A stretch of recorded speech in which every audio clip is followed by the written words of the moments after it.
السلام علیکم دوستو.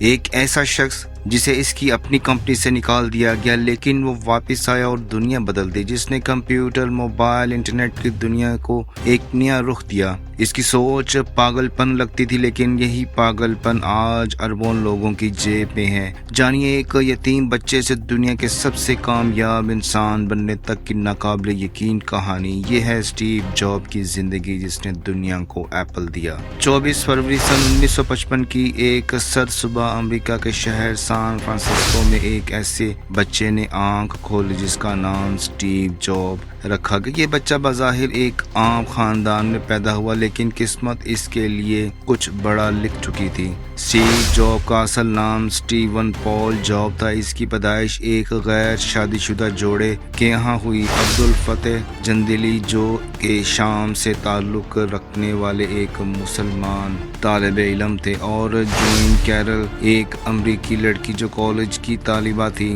مگر ان کے معاشرتی حالات ایسے نہ تھے کہ وہ بچے کو اپنا سکیں. چنانچہ انہوں نے اسٹیو کو گود دینے کا فیصلہ کیا. پال جاب اور کالرا جاب ایک درمیانے طبقے کا جوڑا جو کیلیفورنیا کے شہر ماؤنٹین ویو میں رہتا تھا. یہ وہی جگہ تھی جو بعد میں سلیکون ویلی کہلائی اور جہاں ٹیکنالوجی کا انقلاب جنم لینے والا تھا.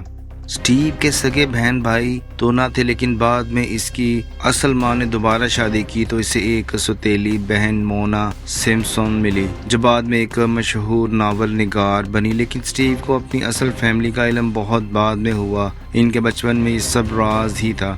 ماؤنٹین ویو میں اسٹیو کا بچپن گزر رہا تھا. ان کے والد پال ایک مکینک تھے جو اسٹیو کو چھوٹے چھوٹے پرزے جوڑنا سکھاتے. اسٹیو کو شروع سے ہی ایک الیکٹریشین اور الیکٹرانکس میں دلچسپی تھی. جب وہ صرف 7 سال کے تھے تو وہ ویڈیو اور ٹی وی سیٹ کھولنے کی کوشش کرتے اور ان کی ساخت کو سمجھنے لگے. تعلیم کے بات کی جائے تو اسٹیو ایک عام طالب علم نہیں تھے. وہ پڑھائی میں نہایت ذہین ضرور تھے لیکن وہ روایتی تعلیم اور اسکول کے نظام سے اکثر بور ہو جاتے. وہ ایسے سوالات پوچھتے جن کا جواب اساتذہ کے پاس نہ ہوتا اور یہی چیز بعض دفعہ انہیں باغی بنا دیتی. ان کے اسکول کا نام مونٹکلیئر ایلیمنٹری اسکول تھا. تیسرے گریڈ تک آتے آتے انہیں نے ذہانت سے سب کو حیران کر دیا. ان کی ٹیچر کہتی تھی کہ یہ بچہ خاص ہے. ایک بار انہوں نے اسٹیو کے والدین سے کہا یہ بچہ اتنا ذہین ہے کہ اگر آپ اجازت دیں تو ہم اسے 2 جماعتیں آگے بھیجنا چاہتے ہیں. ایک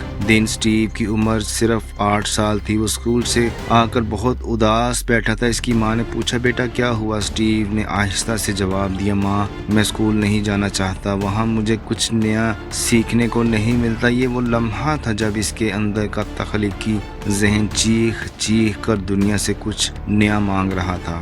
اسٹیو اب 10 سال کا ہو چکا تھا. ماؤنٹین ویو کی چھوٹی سی دنیا اس کے لیے محدود لگنے لگی تھی. اسکول اب بھی اس سے دلچسپی نہیں رہی لیکن اس کے ذہن میں سوالوں کا طوفان تھا. چیزیں بنتی کیسے ہیں، کیسے کام کرتی ہیں اور کیوں کام کرتی ہیں. جب وہ 13 سال کا ہوا تو ایک حیران کن واقعہ پیش آیا. اسٹیو نے ایچ پی کمپنی کے بانی بل ہیلورٹ کو فون کیا صرف اس لیے کہ اسے کچھ پرزے چاہیے تھے تاکہ وہ اسکول کا پروجیکٹ مکمل کر سکے. بگ ہیلورٹ اس کی باتوں سے اتنے متاثر ہوئے کہ نہ صرف پرزے دیے بلکہ اسے پارٹ ٹائم نوکری بھی دے دی. یہ پہلا موقع تھا جب اسٹیو نے کسی بڑی کمپنی کے اندر جا کر کام کیا اور وہ بھی ایک نوجوان کی حیثیت سے.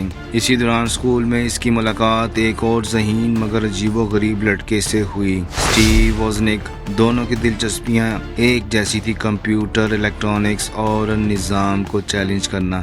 ان کی دوستی بہت گہری ہو گئی. رات گئے تک دونوں مل کر تجربے کرتے، سرکٹ بورڈ بناتے اور نئی نئی ایجادات کے بارے میں خواب دیکھتے. اسٹیو نے ہوم اسٹیٹڈ ہائی اسکول میں تعلیم حاصل کی. وہاں اساتذہ اسے ایک باغی طالب علم کے طور پر جانتے تھے. وہ نصاب سے ہٹ کر سوچتا، سوال اٹھاتا اور اکثر روایتی تعلیم کو چیلنج کرتا. ایک بار اس نے اسکول میں کہا ہمیں زندگی کے اصولوں کے لیے کتابوں سے مدد نہیں لینی چاہیے بلکہ تجربات سے سیکھنا چاہیے۔ وہ اکثر کلاس سے باہر بیٹھا سوچوں میں گم رہتا یا پھر اسکول کی لیبارٹری میں کچھ جوڑ توڑ کرتا۔ اسی عمر میں اسٹیو کا رجحان مشرقی فلسفے، بدھ مت اور روحانیت کی طرف بڑھنے لگا۔ اسے دنیاوی آسائشوں سے دلچسپی کم ہوتی جا رہی تھی۔ 17 سال کی عمر میں اس نے ایک عجیب و غریب فیصلہ کیا، بھارت جانے کا۔ وہ خود کو تلاش کرنے، سکون پانے اور زندگی کا مطلب سمجھنے کے لیے ہمالیہ کے سفر پر نکلا۔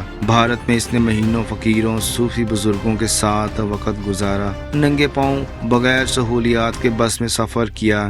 بھارت سے واپس آ کر اسٹیو اب ایک بدلا ہوا انسان بن چکا تھا۔ وہ پہلے سے زیادہ پرسکون، گہرا سوچنے والا اور مقصد کے پیچھے دوڑنے والا نوجوان تھا۔ اس وقت اس کی عمر صرف 19 سال تھی اور اس کا دماغ اب صرف خواب نہیں دیکھ رہا تھا بلکہ خوابوں کو حقیقت بنانے کے منصوبے بھی بنا رہا تھا۔ یہ تھا وہ دور جب اسٹیو جاب نے خود کو پہچانا۔ اب وہ لمحہ قریب تھا جب وہ دنیا کو بدلنے والا تھا۔ اپنی کمپنی ایپل کی بنیاد رکھ کر سن 1975 اسٹیو کی عمر 20 سال ہو چکی تھی۔ لمبے بال، ہاتھ میں نوٹ بک، نظریں آسمانوں پر، اور خواب ایسے جو اس وقت ناممکن سمجھے جاتے تھے۔ وہ ایک گیریج میں بیٹھ کر دن رات کام کرتا، پرانے پرزے جوڑتا اور کچھ نیا بنانے کی کوشش کرتا۔ ساتھ میں تھا اس کا قریبی دوست اور دماغی جڑواں اسٹیو وزنیک۔ سن 1976 میں 21 سال کی عمر میں اسٹیو نے اپنے گھر کے گیراج میں ایپل نامی ایک کمپنی کی بنیاد رکھی۔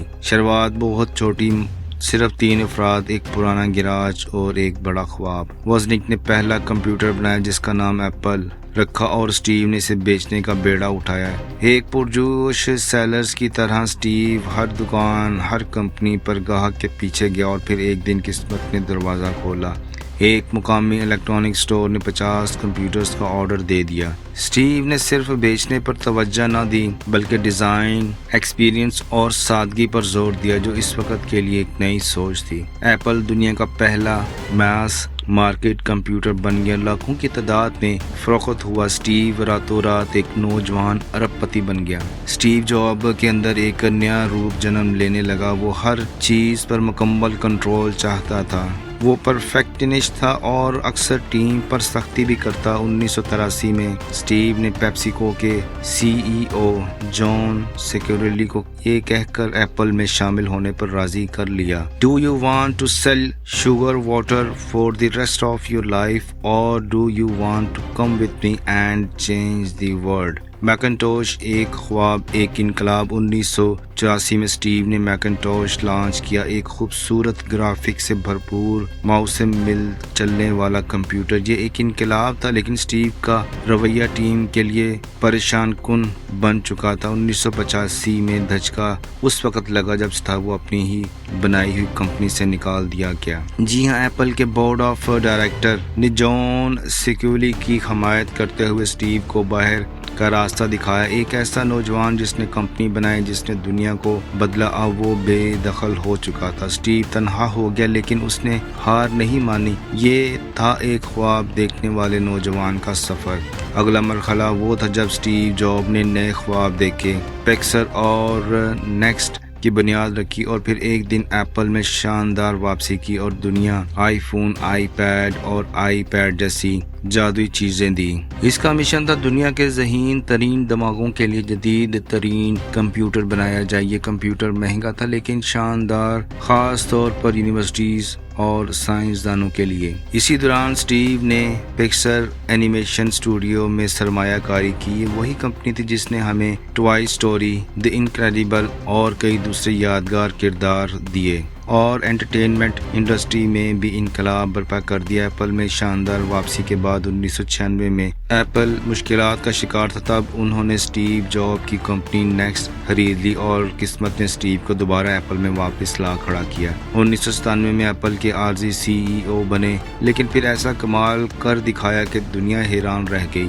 آئی میک، آئی پوڈ اور آئی فون دنیا بدلنے والے گیجٹ دنیا کو دیے۔ 1998 میں آئی میک پہلا خوبصورت، رنگین اور صارف دوست کمپیوٹر۔ 2000 ایک میں آئی پیڈ بنایا اور میوزک انڈسٹری میں انقلاب برپا کر دیا۔ جب اس نے آئی فون لانچ کیا تو پوری دنیا سانس روک کر سن رہی تھی۔ یہ ایک کمپیوٹر، فون اور میوزک پلیئر تینوں ایک ہی مشین میں محفوظ تھے۔ اس دن اسٹیو کے الفاظ گونجے، "This is only the beginning"۔ 2003 میں اسٹیو جاب کو ایک خطرناک بیماری لاحق ہوئی، پینکریاس کینسر۔ اس نے علاج کروایا لیکن بیماری ہر بار واپس لوٹی۔ اپنے آخری سالوں میں بھی وہ ایپل کے دفاتر میں آتا، پروڈکٹس پر کام کرتا اور ٹیم کو متحرک کرتا۔ 2011 میں صرف 56 سال کی عمر میں اسٹیو جاب اس دنیا سے رخصت ہو گیا، لیکن جاتے جاتے وہ ہمیں دے گیا ایک نیا انداز زندگی، نئی سوچ، ایک مکمل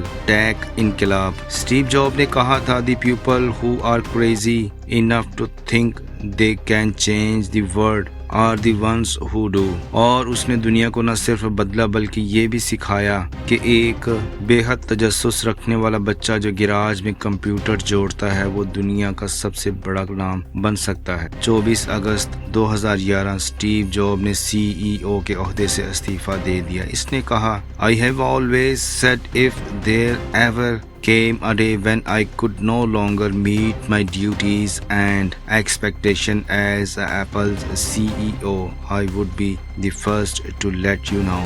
Unfortunately, that day has come." یہ الفاظ الوداع جیسے تھے۔ اسٹیو جاب 5 اکتوبر 2011 کیلیفورنیا، امریکہ میں اپنے گھر میں اپنے اہل خانہ کے درمیان آخری سانسیں لے رہا تھا۔ اس وقت اس کی عمر صرف 56 سال تھی۔ اسٹیو جاب چلا گیا لیکن اس کا ویژن، اس کی تخلیق اور اس کے الفاظ آج بھی زندہ ہیں۔ وہ ہمیں سکھا گیا، خواب دیکھو، الگ سوچو، کبھی ہار نہ مانو اور دنیا کو کچھ ایسا دو جو ہمیشہ یاد رکھا جائے۔ اسٹیو جاب خود کو پیسہ کمانے والا انسان نہیں سمجھتا تھا، اس کا مشن تھا دنیا بدلنا، لیکن پھر بھی اس کی زندگی میں دولت کا ایک الگ ہی انداز تھا۔ ایپل سے زیادہ پکسر سے دولت ملی۔ اسٹیو جاب کو ایپل سے نکال دیا گیا تھا تو اس نے پکسر میں سرمایہ کاری کی۔ بعد میں پکسر کو ڈزنی نے خرید لیا اور اسٹیو جاب ڈزنی کے سب سے بڑے شیئر ہولڈرز بن گئے۔ اسٹیو جاب کی موت کے وقت کل دولت $10.2 بلین تھی، جس میں سے صرف ایپل سے کم اور پکسر ڈزنی سے زیادہ آمدنی تھی۔ اس کا طرز زندگی سادہ کپڑے، کالی ٹی شرٹ، نیلی جین، اسپورٹ شوز، کوئی لگژری گاڑی نہیں، کوئی بڑے محلات نہیں۔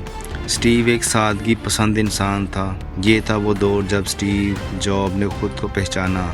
تو دوستو یہ تھی اسٹیو جاب ایپل فون، آئی پیڈ، آئی پوڈ اور میک جیسے بڑے برانڈ تخلیق کرنے والے کی، جس نے دنیا ہی بدل دی اور آج بھی لاکھوں کروڑوں لوگ اسے استعمال کرنا فخر سمجھتے ہیں۔ تو دوستو امید کرتا ہوں آپ کو یہ ویڈیو پسند آئی ہوگی۔ میری ویڈیو کو لائک اور شیئر کرنا مت بھولیے گا، چینل کو سبسکرائب کر دیجیے گا۔ انشاءاللہ نئی ویڈیو کے ساتھ آپ سے پھر ملاقات ہوگی، تب تک کے لیے اجازت دیجیے، اللہ حافظ۔